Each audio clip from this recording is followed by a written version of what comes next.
किसी से छीना झपटी के चक्कर में उसे गोली मार दी गई। आज शायद ज़िंदगी का आखिरी सफ़र ना हो जाए। जैसे तैसे जानी है, कहता वो पुलिस ही लूट लेगी, वही तो सबसे बड़े चोर हैं यहाँ पर। एक आधा कोई हमारे जैसा गायब हो गया तो कुछ नहीं पता। अरे भाई उतरने तो दो।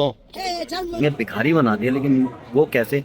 मैं भी पानी भी मांग के लाया हूँ किसी से। कोई पैसा नहीं छोड़ा इन्होंने, हमारे पास कुछ नहीं। आप अगर गोमा से 20 किलोमीटर 15 किलोमीटर आगे पीछे हुए नहीं, आपको लूटा नहीं मारा नहीं, कहीं भी फेंक देंगे, कुछ नहीं पता लगेगा यहाँ पर।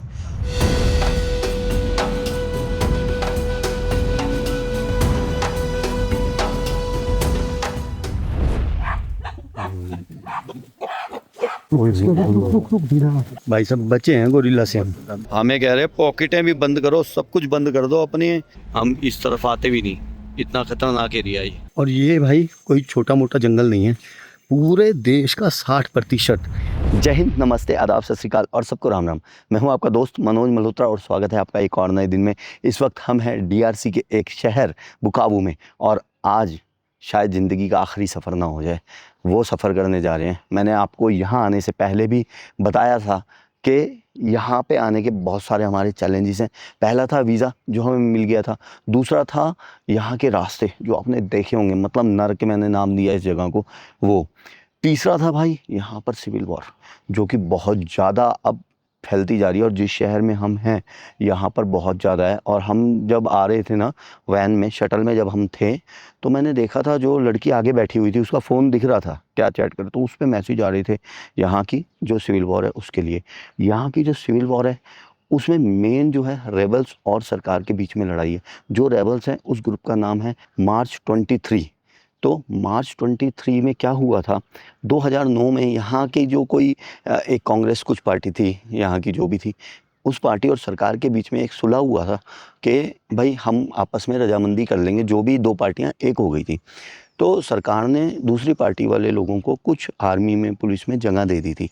लेकिन 2012 आते आते क्या हुआ कि उन लोगों को लगा, जो कांग्रेस वाले थे, जो भी कांग्रेस, CNDP ऐसी कुछ कांग्रेस थी यहाँ की, तो उनको लगा कि सरकार उनके साथ भेदभाव कर रही है और सरकार उनको मतलब दिक्कत में ला सकती है, तो वो अलग हो गए दोबारा से 2012 में।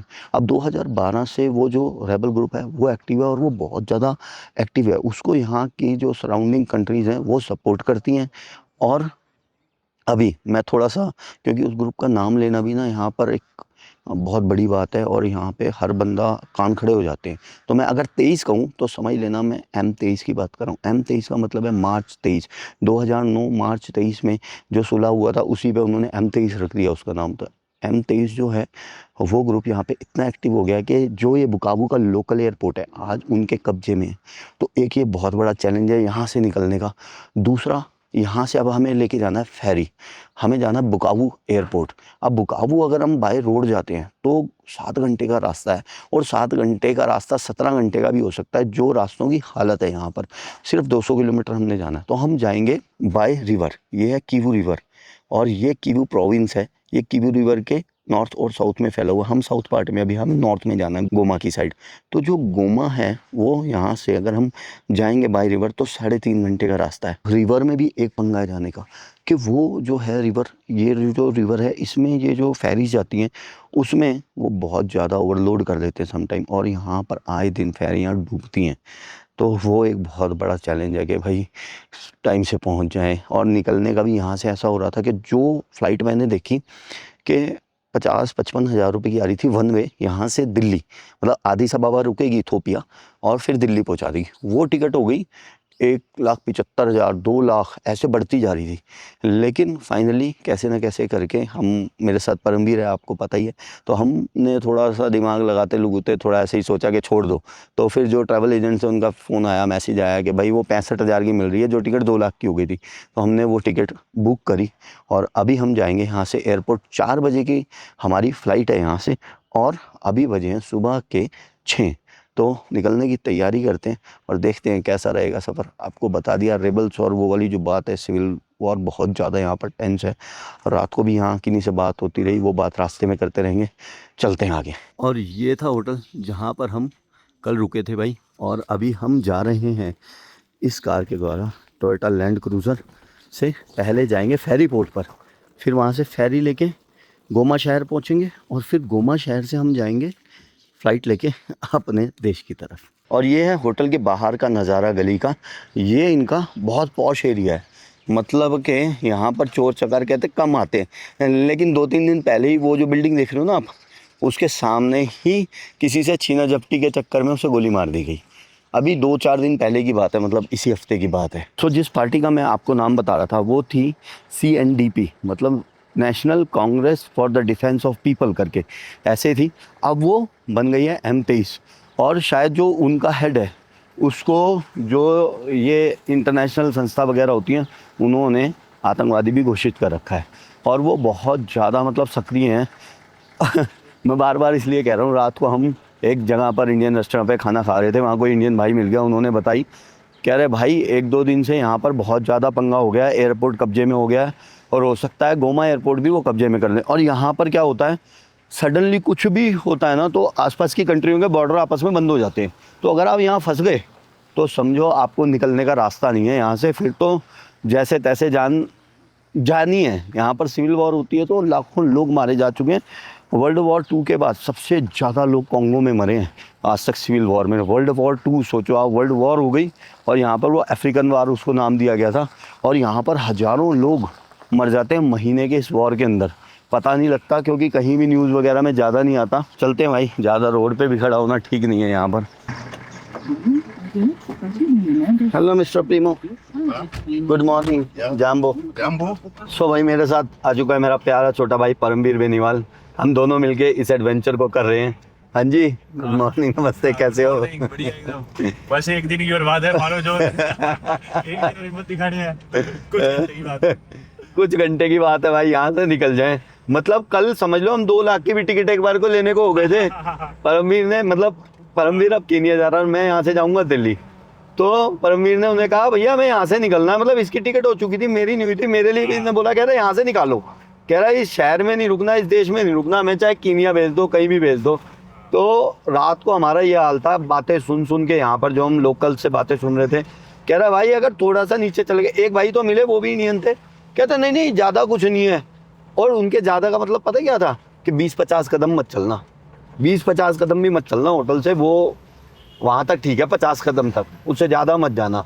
और दूसरे बंदे ने हमें बताया, जो हम गए थे इंडियन रेस्टोरेंट में, उसने बताया कह रहा भाई साहब बिल्कुल मत निकलना, यहाँ पे तो मतलब पुलिस जो है वही लूट लेगी आपको। हमने पूछा कि पुलिस कोई चक्कर नहीं है, कहता वो पुलिस ही लूट लेगी, वही तो सबसे बड़े चोर हैं यहाँ पर, इतना तक मतलब है। कह रहे लोकल डाकू तो है ही है, जो लोकल लोग हैं वो तो छीना झपटी है ही है, तेरा पुलिस सबसे बड़ी चोर है, वो लूट लेगी। ये इनका एक मेन लिबर्टी स्क्वायर है, इंडिपेंडेंस स्क्वायर मान लो इसको, ये है बस, यही है इनका मेन चौक।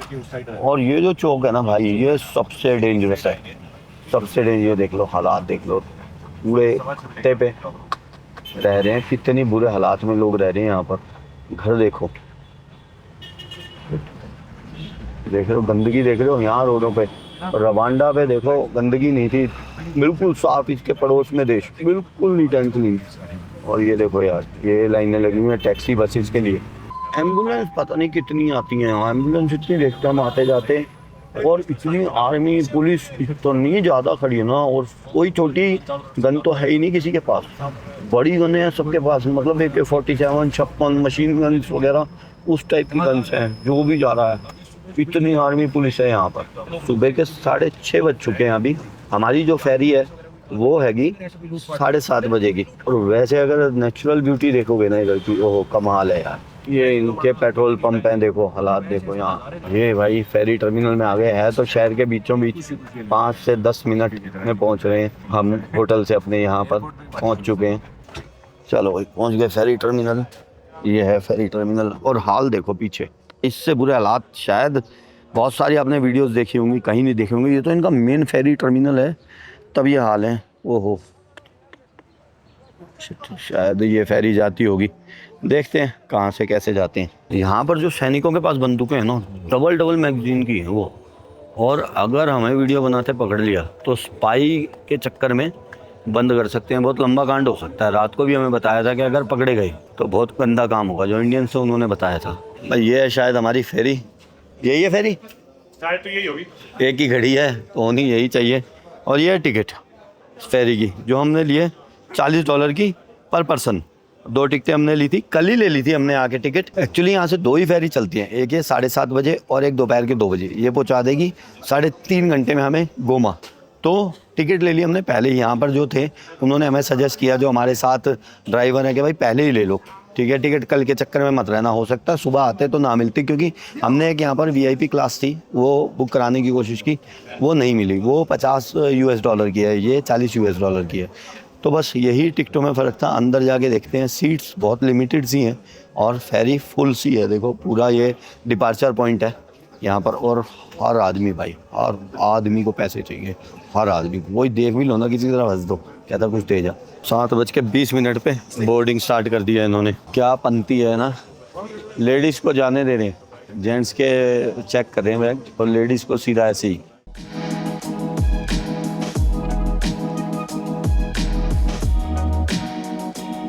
तो ये है फेरी के टाइमिंग। कभी फंस जाओ बाई चांस, पहली बात तो आना मत यहाँ कभी, फिर भी फंस जाओ तो 7:30 बजे चलती है, जो 10:30 बजे पहुँचा देगी आपको गोमा, और फिर 1 बजे चलती है 2 बजे, वो 5 बजे गोमा पहुँचा देगी। फेरी स्टार्ट हो गई है और चलने को है बस। पूरे 7:30 बज चुके हैं और अब ये निकालने लगे हैं फेरी को। 10:30 बजे हमें पहुँचा देगी भाई गोमा। उसके बाद हमें जाना है एयरपोर्ट आगे। इस फेरी में 50 से 60 ही सीटें होंगी बस। लेकिन ये जो फेरी देख लो ना, ये आप बड़े वाली शिप से, ये भाई चलते हैं और ये पहुंचाते हैं गोमा लगभग 8 घंटे में, 7 से 8 घंटे में। और आए दिन डूबते हैं ये, आए दिन डूब जाते हैं, कोई सिस्टम ही नहीं है इसमें। मतलब अगर जगह होगी ना 200 की, तो ये भर देंगे 300 बंदे इसमें, और डूब जाती है ये, फिर आए दिन डूबते हैं। और ये है कीवू लेक का नज़ारा।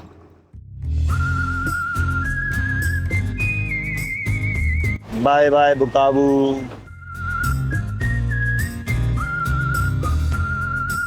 देखो जगह देखो कितनी खूबसूरत है ना ये, मतलब ऐसे देखो कोई मसूरी किसी वेलिंगटन से कम नहीं लगेगा। लेकिन क्राइम, परेशानियाँ, भूखमरी, करप्शन इतनी ज़्यादा है कि पूछो मत। देखो भाई कितना खूबसूरत है नज़ारा ना, कितना खूबसूरत। और रात को हम बैठे थे ना रेस्टोरेंट वगैरह में, ये पहाड़ पे ऐसे लाइटें दिख रही थी इस पे, ओ भाई अमेजिंग व्यू, यहाँ से भी अमेजिंग व्यू। ऐसा लग रहा है न्यूजीलैंड वाली फेरी पे जा रहे हैं।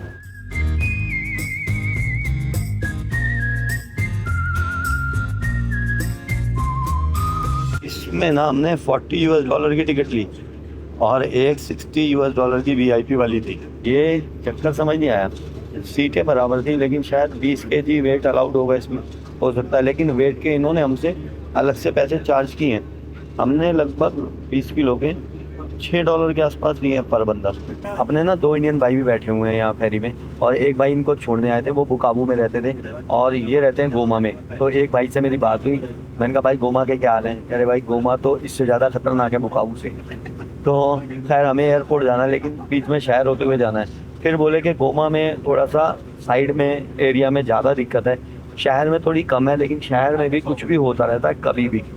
तो बस यही है यार, ये सफ़र ठीक से कट जाए। और आप सोचो हम जैसे लोग दुनिया के कहाँ नहीं गए, सीरिया गए, नाइजीरिया गया मैं, बहुत ऐसे एरियाज़ में गया जहाँ बहुत ज़्यादा डिस्टर्बेंस थी। लेकिन अगर यहाँ पर हम बोल रहे हैं कि कोई ना कोई दिक्कत है, तो दिक्कत कितनी बड़ी होगी। जिस भी बंदे से पूछ रहे हैं, मैंने उनसे भी पूछा, मैंने कहा यार आप भी कुछ देखा आपने होते हैं? कह रहे जी देखा है, बहुत बार देखा है, यहाँ बहुत आम बात है गोली गोली चलनी, मटर वटर हो जाने, छीना झपटी भी। मतलब एक बार मांगा ना और नहीं दिया, सीधी गोली मारते हैं, और हो सकता है देने के बाद भी मार दें। इतने मतलब सन यहाँ पर इतनी ज़्यादा है। और वो जो बात है मैंने आपको 23 वाली बताई थी, 23 बोलूँगा क्योंकि इंग्लिश बोलते ही बंदा समझ जाता है जो भी साथ में बैठा है, तो 23 बोलूँगा। 23 वाली बात भी इस टाइम बहुत ज़्यादा दिक्कत में है, यहाँ पर बहुत ज़्यादा दिक्कत चल रही है उस बात की भी। खैर अपने को यहाँ से निकलना, आपकी दुआओं से, माँ झंडे वाले की दुआ से यहाँ से निकल जाएंगे। लेकिन शायद इससे मतलब नर्क, इससे बेकार जगह मैंने नहीं देखी। मतलब कोई जगह बेकार होती थी, लोग अच्छे होते थे, यहाँ तो लोग भी, हर किसी को पैसे चाहिए, जो मिल रहा है। इन्होंने कोड रखे हुए हैं, फैंटा, कोला, कहीं बोलते हैं सोडा, तो मतलब फैंटा दे दो, कोला दे दो। इस तरह से हर बंदा, कोई टिकट चेक कर रहा है, कुछ दे जा, कोई वो कर रहा है टेम्परेचर चेक, कह रहे कुछ दे के जा, फैंटा फॉर मी, मेरे लिए क्या है। हर बंदे को पैसे चाहिए, हर बंदे को पैसा चाहिए, मतलब मुंह से मांग रहे हैं, कह रहे भाई कुछ तो दे। अब तू मतलब अगर सांस ले रहा है, हमारी तरफ आँख से आँख मिल गई तेरी, कुछ दे। ये चक्कर है यहाँ पे, करप्शन इतनी ज़्यादा, क्राइम बहुत ज़्यादा, गंदगी इतनी ज़्यादा, और आने के रास्ते बहुत ज़्यादा ख़राब। और हम क्यों आए थे? हम आए थे भाई वो गोरिल्ला देखने। अब गोरिल्ला भी, अगर हम यहाँ से गए थे शहर से, बुकाऊ से 30 किलोमीटर दूर था वो जो नेशनल पार्क था, 30 किलोमीटर दूर के हमने 12,000 रुपये दिए, लगभग 400 रुपये किलोमीटर, मतलब भारतीय रुपए में बात करूँगा 400 रुपये किलोमीटर पड़ा है हमें। और अभी सुबह आए हैं तो 3 किलोमीटर भी नहीं था हमारा होटल से फेरी स्टेशन, तो भी हमने उसे दिया $15, वो भी 400 से भी ऊपर हो गया, लगभग 450 रुपये किलोमीटर। तो ये हालात है यहाँ पर कि भाई बहुत सारे पैसे दोगे तो बच जाओगे, नहीं तो कुछ नहीं पता। अनसेफ्टी तो बहुत ज़्यादा, बहुत ज़्यादा। जो पैनोरमा होटल था ना हमारा, तो वो होटल तो बहुत बढ़िया था, और उन्होंने कहा था भाई सुबह 6 बजे ब्रेकफास्ट लगा देंगे। हम सुबह 6 बजे गए, वहाँ ब्रेकफास्ट मिला नहीं। फिर मुझे लगा चलो फेरी है यार, वहाँ जाएंगे कुछ ना कुछ परचेस कर लेंगे, बाय करके खा लेंगे, कोई बात नहीं। यहाँ आए तो फेरी आपने देखी ली, कुछ खा ही नहीं। लेकिन अभी ये कुछ फूड वगैरह सर्व कर रहे हैं, अब पता नहीं फ्री है या फिर परचेज करना पड़ेगा, वो देखते हैं, लेकिन एटलीस्ट कुछ आ रहा है खाने को। तो भाई खाने पीने को तो गया है, मैंने लिए एक फैंटा और ये लिया कपकेक। भाई अभी ना ये फेरी हिली काफ़ी जोर की, और पब्लिक ने शोर मचाया ओए ओए, और जैसे ही थोड़ी सी स्टेबल हुई फेरी, तो भाई पब्लिक ने राहत की सांस सी ली, और मेरे को भी टेंशन हुई। मैंने कहा ले भाई, सुबह सुबह ही कहा था कि आखिरी सफ़र ना हो जाए, और ये हो गया काम। क्योंकि ये लेक जो है ना वो बहुत बदनाम है। मैं पहले दिन से कह रहा हूँ कि यहाँ पर ये अमूमन फेरी वगैरह डूब जाती हैं, और कोई भी सेफ्टी वगैरह के प्रोग्राम इनके पास है नहीं यहाँ पर, ठीक है। ना ही इस देश के पास कोई ऐसे रिसोर्सेज है कि आगे कोई हेलीकॉप्टर वगैरह, एयरलिफ्ट वगैरह हो जाएंगे, कुछ ऐसा चक्कर नहीं है। दूसरा क्या है कि ये जो लेक है ये बहुत बड़ी लेक है, ये 2 देशों पर इसके बॉर्डर लगते हैं, DRC और रवांडा, और 90 किलोमीटर लंबी है। मतलब लेक सोचो आप कि एक लेक इतनी बड़ी और 50 किलोमीटर ये चौड़ी है, और इसकी गहराई जो है वो 1550 फीट है, और नॉर्मल जो इसकी एवरेज गहराई भी है ना वो 700 फुट के आसपास है, मतलब 700 फुट गहरी है। और सबसे बड़ी जो प्रॉब्लम है यहाँ पर कि इसमें कार्बन डाइऑक्साइड और मिथाइल बहुत ज़्यादा है इसके पानी में, तो जो अच्छे से अच्छा तैराक भी होता है ना वो भी डूब जाता है, क्योंकि गैस बहुत ज़्यादा है पानी में, तो इस करके तो इसीलिए लोगों को पता भाई अगर हम तैराक भी है ना तो भी हो सकता है हम डूब जाए। अभी तो 9:05 हुए हैं, अभी हमें लगभग 1.5 घंटा ही हुआ है फेरी पे, और 1.5 घंटा और अभी जाना है। लेकिन जैसे कि मैंने आपको बताया था कि अगर गोमा हम बाय रोड जाते तो वो 200 किलोमीटर का सफ़र होता। ऑब्वियसली बाय रोड थोड़ा सा टेढ़ा मेढ़ा सफ़र रहता है, लेकिन वो इससे भी ज़्यादा खतरनाक था। मतलब यहाँ डूबने के चांस मान लो 50% होंगे, तो वहाँ पर गोली लगने के और रॉबरी के चांस 80% है। और ये लोग कहते हैं कि भाई यहाँ पर जो है ना कोई नहीं लूटेगा, तो इनकी पुलिस, इनकी आर्मी जो है वही लूट लेगी। अगर आपको कोई भी रॉबर नहीं मिला, कोई भी आपको रेबल नहीं मिला, तो इनकी पुलिस ही लूट लेगी आपको। आप सेफ्टी से 200 किलोमीटर का सफ़र, अब जो नेक्स्ट एरिया है, मतलब कीबू लेक के नॉर्थ और साउथ की बात कर रहा हूँ, हम साउथ से नॉर्थ में जा रहे हैं, तो अगर साउथ से नॉर्थ में जा रहे हो तो वो जो एरिया है वहाँ पर आप लूटे ही लूटे, और जान तो समझ लो बहुत पता ही नहीं लगेगा। इतने हज़ारों लोग गायब हो जाते हैं यहाँ से हर साल, हर महीने के एक आधा कोई हमारे जैसा गायब हो गया तो कुछ नहीं पता, लाखों लोग गायब होते हैं साल में, लाखों। देखो भाई अभी हम जो हैं वो हैं DRC में, लेकिन यहाँ टीवी में फेरी में भी ग्रेट माइग्रेशन को ही दिखा रहे हैं। दुनिया का 8वां अजूबा मानते हैं इसे। जो हम गए थे देखने अभी सेरेंगेटी और मसाई मारा, तो ये ग्रेट माइग्रेशन होता है वहाँ पर, दुनिया का 8वां अजूबा था great migration. 20 lakh wildebeest, zebras और प्रजातियाँ मसाई जो रिवर है इसको पार करती हैं, जो मसाई में मारा रिवर है। 20 लाख विल्ड बीस्ट, जेब्रा और अन्य प्रजातियों के ये ऐसे जो जानवर हैं वो मारा रिवर को क्रॉस करके एक जगह से दूसरी जगह आते हैं। तंजानिया से जाते हैं केनिया, केनिया से फिर आते हैं तंजानिया। देखो इतने, यहाँ पर भी ये चल रहा है। वो पकड़ दिया भाई। जिस रास्ते से हमें जाना था ना, अगर हम बाय रोड जाते, शिप से ना जाते, तो ऐसे रास्ते होने थे, फिर तो हमारी फ़्लाइट पता नहीं हमें मिल पाती नहीं मिल पाती। वो ऐसी वैन में हम आए थे ना, और अगर रास्ते वो अगर तय करते तो ऐसे रास्तों से जाना पड़ता होगा। और अच्छा हेल्प कर देते हैं एक दूसरे की, अफ्रीकी हेल्प करने में एक नंबर है। सामान देखना कितना लाता है, वो तो नहीं बंदे भी होते हैं अंदर। ओ खतरा अलग होता, ले भाई ये यहाँ सब बच गए भाई, हम बच गए। मौत के रास्ते हैं भाई, मौत के। देखना देखो भाई इनकी ट्रेन भी दिखा रहे हैं, एक ट्रेन भी चलती है इनकी साउथ से लेके, वो इनकी जो कैपिटल है किंशासा वहाँ तक जाती है। और ट्रेन के भी रास्ते का हाल देखो, पटरियाँ ही तोड़ दी बीच में से, पटरियाँ घूमी पड़ी हैं। देखना इंजन पे भी लोग बैठे हुए हैं, और ड्राइवर का जो फ्रंट ग्लास था वो भी टूटा हुआ है। वो देखो हाल अंदर इस तरह से लोग बैठे हैं। इसी जगह पे हम थे, और ये तो अभी हम इनके शहरों में थे। और गाँव कस्बों में मैं देख रहा हूँ सामने दिखा रहे हैं टीवी पे, बहुत ही बुरे हाल है भाई। गाँव में तो मतलब गड्ढे हो रखे हैं, रोडों के अंदर गड्ढे, और दूसरी जो गाड़ियाँ हैं वो क्रेन से उन्हें निकाल रही हैं। बहुत बुरा हाल है यार यहाँ तो। मतलब मैंने ऐसा बुरा हाल कहीं नहीं देखा पूरी दुनिया में, बार बार कह रहा हूँ यार, क्योंकि सच में नहीं देखा इसलिए।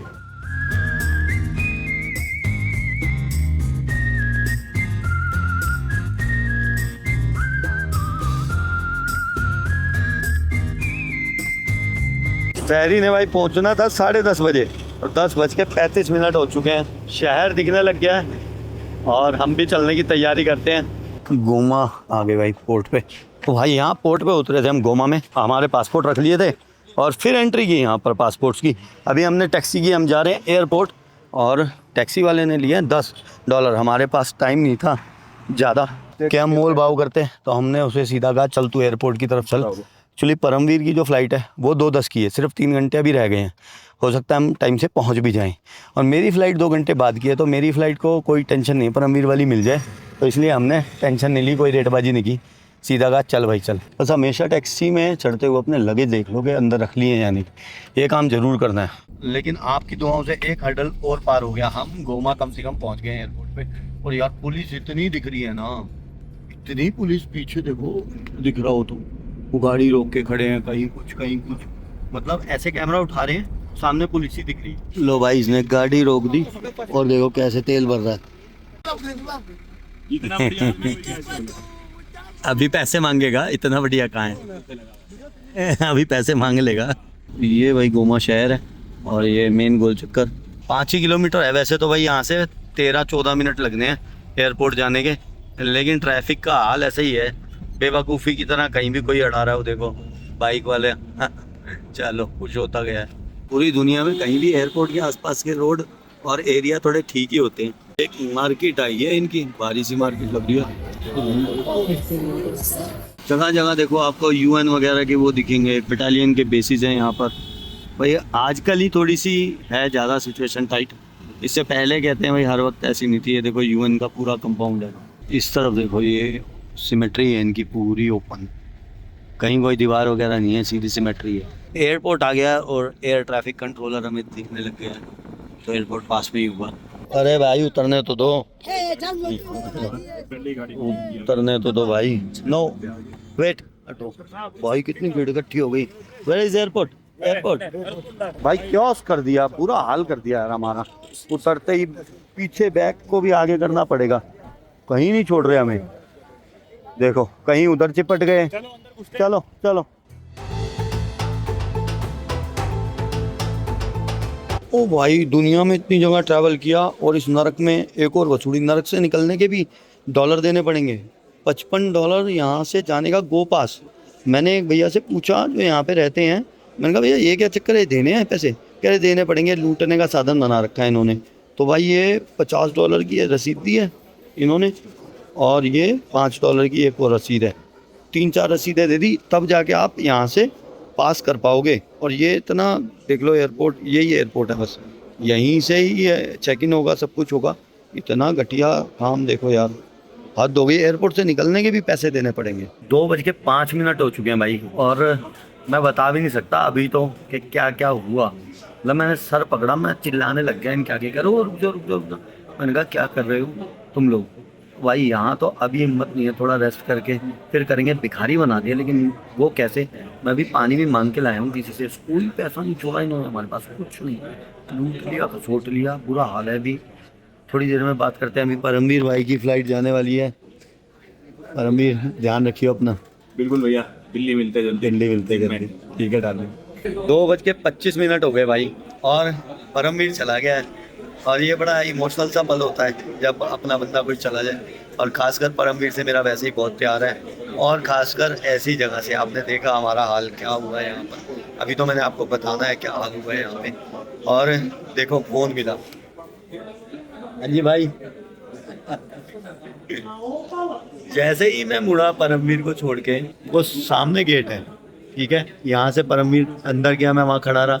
जैसे ही सी ऑफ किया और पलट के देखा तो पीछे भाई बैठे हुए थे। हाँ जी भाई, आपका नाम? मेरा नाम हितेन, राजकोट गुजरात। राजकोट गुजरात। एक गुजराती और भेज दिया भगवान ने मेरे लिए, देख लो आप। गुजरातियों, पहले तो लव यू, भूखा प्यासा मर रहा था, अब गुजराती आ गया, मुझे टेंशन नहीं है, ठीक है। भूखा प्यासा इसलिए मर रहा था यार, सारे पैसे इन्होंने ले लिए, ठीक है। डॉलर एक का चलता नहीं, क्रेडिट कार्ड चलता नहीं यहाँ पर, बड़ी परेशानी हो गई है। और जो मतलब रवांडा की करेंसी थी मेरे पास, वो भी ले ली इन्होंने, कुछ नहीं छोड़ा। और भगवान ने गुजराती भेज दिया, बस अब ये सही हो जाएगा काम। और जो जो घटना घटी ना वो आराम से बताऊंगा आपको। यहाँ पे एयरपोर्ट में आने के बाद क्या हुआ, एयरपोर्ट से पहले तो जो हो रहा था वो हो रहा था, यहाँ आने के बाद क्या हुआ वो अलग एक स्टोरी है। चलो मिलते हैं, भाई से बात कर दो मैं। इनकी करप्शन और इनके डर से हम कुछ देख ही नहीं पाए। एयरपोर्ट पे छुपा हुआ था एक छोटा सा रास्ता है जहाँ कुछ खाने पीने को मिल सकता है।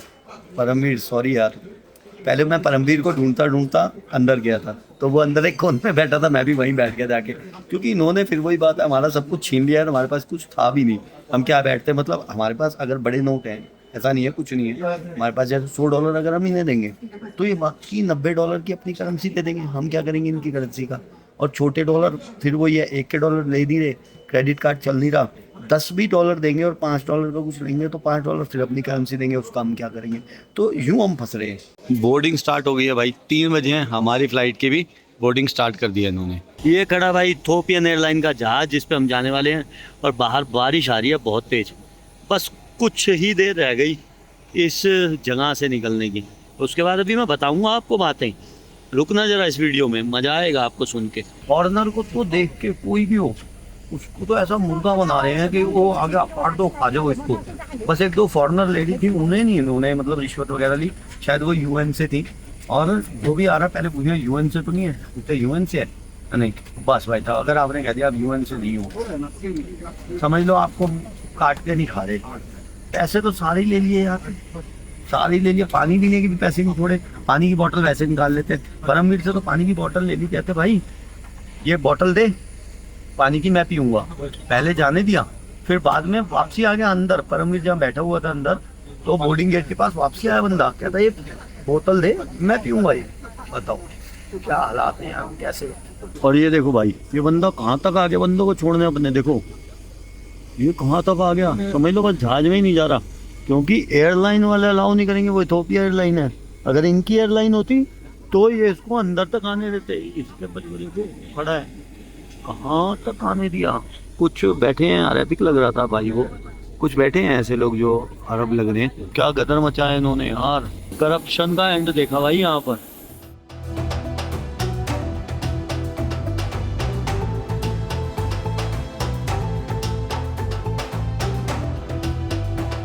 फ्लाइट की तरफ लोग जा रहे हैं, और मेरी फीलिंग आप समझ भी नहीं पाओगे। शायद कभी आप लोग इस जगह आ जाओ ना, तो आपको पता लगेगा कि मेरी फीलिंग क्या है। और ये तो हम हैं जो इतनी दुनिया घूम लिए, उसके बाद हमारा ये हाल है। और जब भी अब आप लोग पूछोगे कि कहाँ नहीं जाना चाहोगे, तो मैं बताऊंगा नर्क का दूसरा नाम क्या है। देखो भाई, जहाज यूएन के ही खड़े हैं, कितने जहाज खड़े हैं यूएन के, देख रहे हो। इथोपिया का जहाज भी ऐसा लग रहा है जन्नत में आ गए हो जैसे। सो फ्लाइट में हमने बोर्ड कर लिया है, और अभी जो फ्लाइट है ना वो खड़ी हुई है। और जब तक यहाँ से फ्लाइट उड़ेगी नहीं ना, तब तक लगेगा नहीं कि यहाँ से जान छूटी है। क्योंकि ऐसी दहशत बिठा दी ना यार इन लोगों ने, कि जिसको भी देख रहे हैं ऐसा लग रहा है या पैसे मांगेगा या करप्शन या बेवजह तंग करेगा। अभी बेवजह में तंग किया है, लेकिन इथोपियन एयरवेज में बैठ के ऐसा लग रहा हो भाई जन्नत। और ये जो फ्लाइट है ना, ये समझ लो मुझे किस्मत से मिल गई। मतलब 65,000 रुपये भारतीय रुपए में बात करूँ तो फेयर है वन वे यहाँ से दिल्ली। अभी पहले हम आदिस अबाबा रुकेंगे जाके। आदिस अबाबा तक यहाँ से जो फ्लाइट है DRC गोमा से, वो है 2 घंटे 40 मिनट की। फिर वहाँ पर 3.25 घंटे का हमारा हॉल्ट है। उसके बाद फिर हमारी रात को 11 बजे वहाँ से आदिस अबाबा से दिल्ली के लिए फ़्लाइट है, जो कि हम दिल्ली पहुँचेंगे सुबह 8:20 पे। तो ये जो फ़्लाइट है वो 65,000 की मिली है, लेकिन पहले मैं इस फ़्लाइट को देखता था गूगल पे तो 56-57 हज़ार की आती थी, लेकिन मैंने तब बुक नहीं की क्योंकि हमें पता ही नहीं था कि वीज़े की टेंशन, फिर यहाँ तक आने की टेंशन, कितनी टेंशन बताई थी आपको ना, और रोड ख़राब, करप्शन, वॉर, है ना, और फिर वो जो फेरी कहीं वही ना डूब जाए उसी का डर लगा था। तो इतनी सारी टेंशनों से बाद यही नहीं पता था कि यहाँ तक पहुँचेंगे या नहीं, इसलिए मैंने पहले टिकट नहीं कराई थी बुक। लेकिन चलो खैर यहाँ तक पहुँचे। फिर जब मैंने फ़्लाइट देखनी शुरू की, 2 लाख रुपए की आ रही थी ये फ़्लाइट, मतलब यहाँ से डायरेक्ट दिल्ली। फिर बहुत जुगाड़ लगाए कि चलो यहाँ से कीनिया चले जाएंगे, फिर कीनिया से डायरेक्ट दिल्ली की फ़्लाइट है वो देख लेंगे, वो 60-65 हज़ार के आसपास ही पड़ रही थी, 60 हज़ार समथिंग की पड़ रही थी, 30 हज़ार यहाँ से कीनिया, फिर 30 हज़ार कीनिया से दिल्ली। तो ऐसे करते कुराते फिर अपने ट्रैवल एजेंट का फ़ोन आया कि 65 हज़ार में ये फ़्लाइट आ रही है, जल्दी बोलो कि अभी कर सकते हैं। तो परमवीर बात कर रहा था ट्रैवल एजेंट से मेरे लिए भी कि भैया ये बात तो ऐसे फ़्लाइट आई है। मैं सो गया था, परमवीर ने उठाया, कह रहा भैया उठो। मैंने कहा हाँ भाई। कहता है फ़्लाइट आ रही है 65 हज़ार रुपये की जो दिल्ली ले जाएगी, यस या नो जल्दी बता दो। मैंने यस यस तू कर दे, मैं क्या है कि फिर सो गया। तो किस्मत से ये फ़्लाइट मिल गई, नहीं तो फिर कीनिया जाना पड़ता। और ना मेरा यहाँ से अब घर जाने को मन है, एक तो मुझे घर वालों की याद आ रही है, आप सबकी याद आ रही है, जो भी मेरे दोस्त इस वीडियोस को देख रहे हैं, इन सब वीडियोस को देखा जिन्होंने, वो जो मेरे नियर डियर हैं जो मुझको मिलते हैं, उनकी याद आ रही है, अपने जिम की याद आ रही है, अपने बच्चों की, बीवी की, माँ बाप की, सबकी याद आ रही है मुझे, मेरे ऑफिस की, मुझे सबकी याद आ रही है।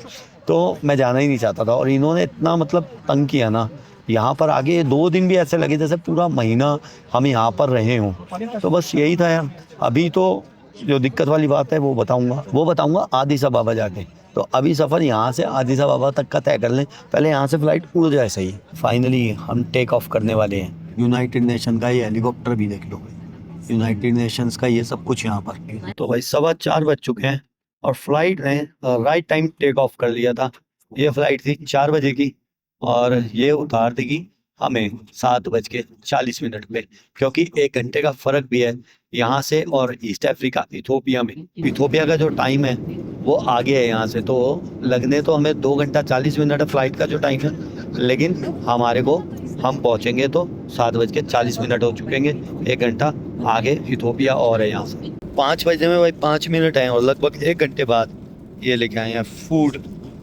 1 घंटे में फूड आ गया है भाई, देखते हैं क्या है। चिकन और राइस और ये बन प्लस चीज़ स्प्रेड, चने, बढ़िया यार। भाई अपनी घड़ी के हिसाब से भी ना 6:40 पे लैंड करना चाहिए था, 15 मिनट पहले ही लैंड करा दिया इथोपियन एयरलाइन ने। अच्छी बात है, थोड़ा हमें और टाइम मिल जाएगा एयरपोर्ट पे बैठने का। अब यहाँ से हमारी जो फ़्लाइट है वो है 10:55 की, जो हमें दिल्ली ले जाएगी। चलो भाई पहुँच गए हम इथोपिया बोले इंटरनेशनल एयरपोर्ट आदिस अबाबा। वेदर बढ़िया रहता भाई, यहाँ बढ़िया ठंड है यहाँ पर।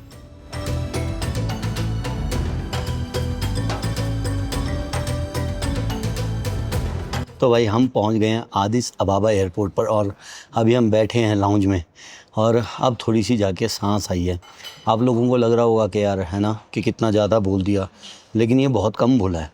और बहुत से अभी ऐसे भाई भी आएंगे जिन लोगों का वहाँ काम है या जाते आते रहते हैं, ठीक है, वो बोलेंगे ऐसा कुछ नहीं है। लेकिन भाई उन लोगों की दिनचर्या ये है कि वो 8 या 9 बजे काम पे जाते हैं और दिन छुपने से पहले, मतलब शाम को, शाम भी नहीं होगी, अंधेरा नहीं होगा, 5, 5:30, 6 बजे तक अपने होटल घर में आ जाते हैं। ठीक है, ये उनकी रूटीन है। ऐसे ही एक भाई हमें मिले जब हम फेरी पे आए थे, वो इंडिया से थे, आइडेंटिटी ज़्यादा नहीं बताऊंगा, ठीक है, तो क्योंकि उनका वहाँ बिज़नेस है, वहाँ रहते हैं।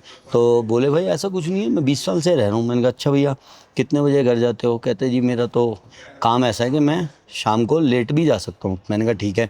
मैंने कहा भैया चोरी चकारी? कह रहे हाँ यार वो तो है। मैंने कहा हमें किसी ने कहा यार फ़ोन भी छिन जाता है। कह रहे हाँ वो भी छिन जाता है यार।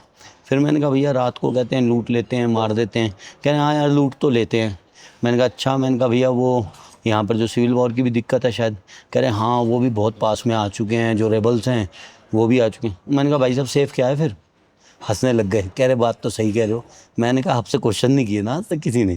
कह रहे हाँ यार बात तो सही है आपकी, सेफ़ तो फिर कुछ भी नहीं रह गया।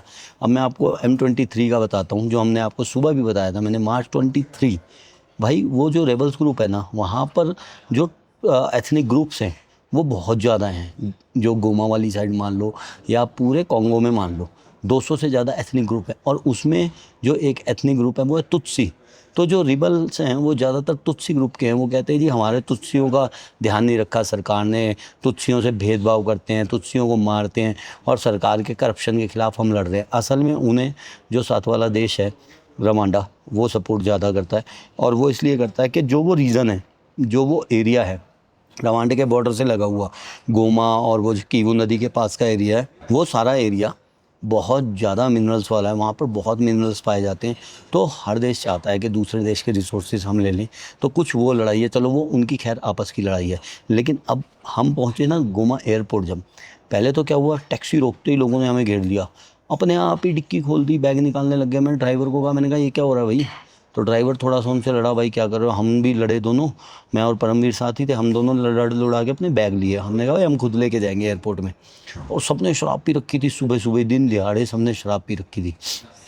अब हम वहाँ पहुँचे एयरपोर्ट पे, पहले ही गेट पे ही पुलिस वालों ने हमें तंग करना शुरू कर दिया। कहते भाई इसमें दिखाओ क्या है, ये वाले बैग में क्या है। परमवीर की फ़्लाइट जो थी वो, हम बहुत बड़े ऑन टाइम जा रहे थे, तो हमने रिक्वेस्ट की, यार अब हमारी फ़्लाइट है, निकल रही है भाई, जाने दे।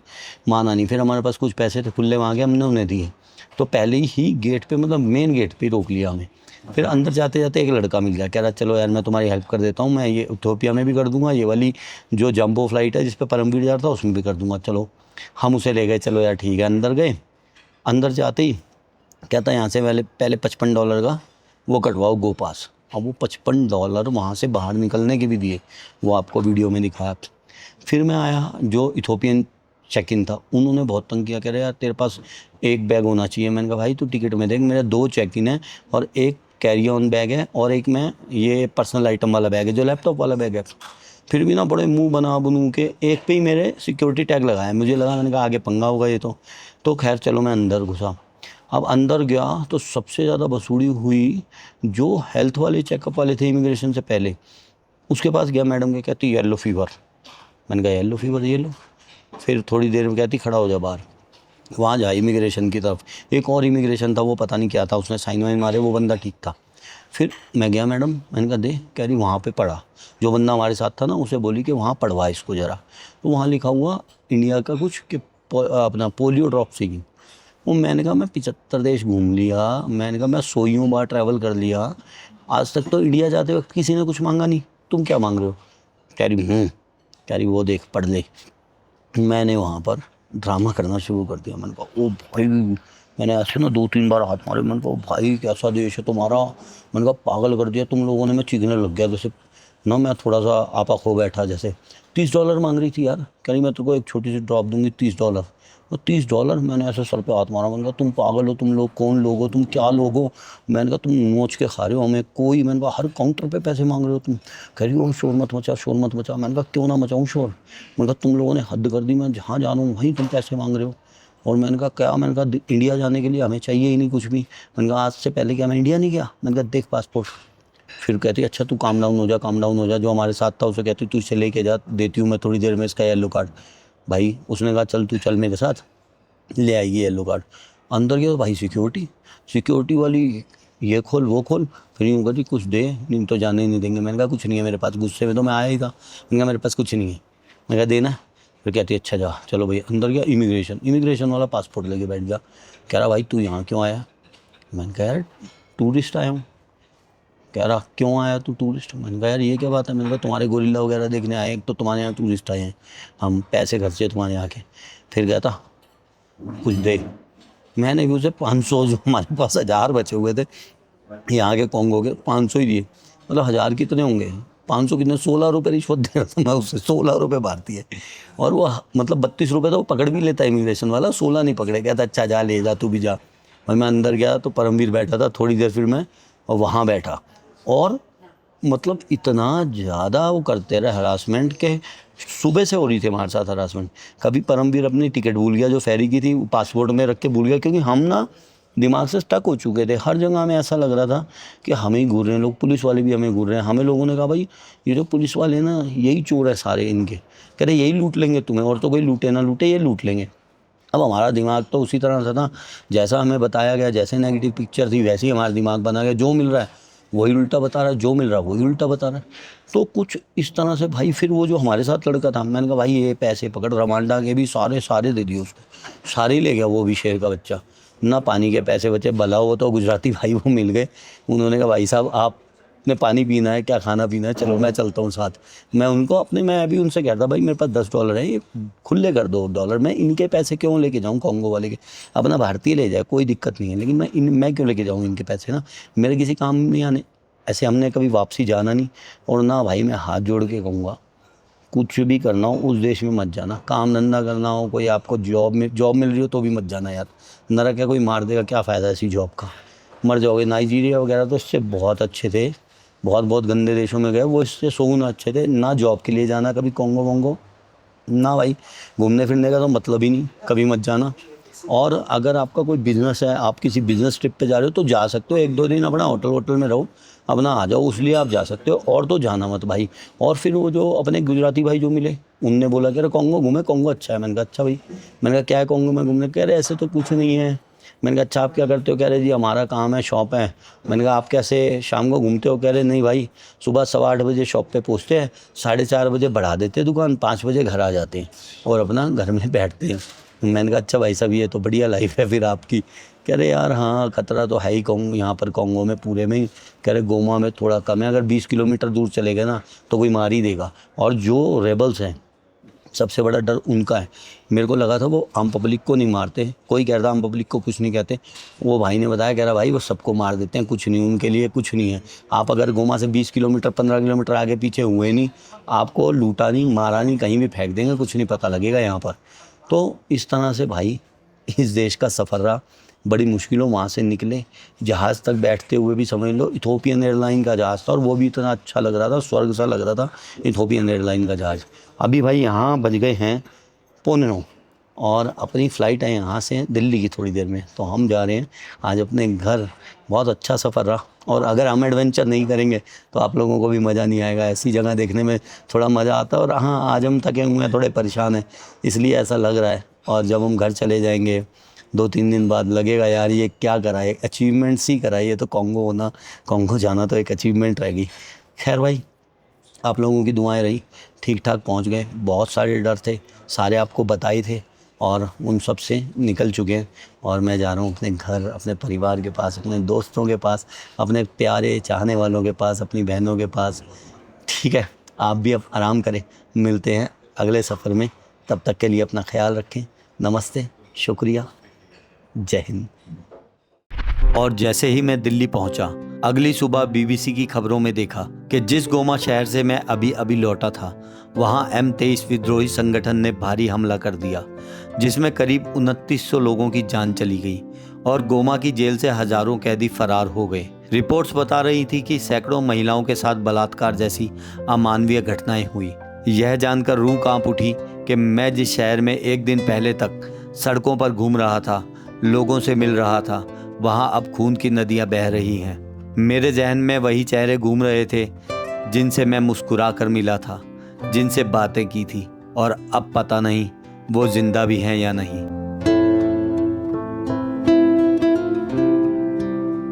कभी कभी लगता है कि कैमरे में सिर्फ एक जगह की खूबसूरती नहीं, उसका दर्द भी कैद हो जाता है।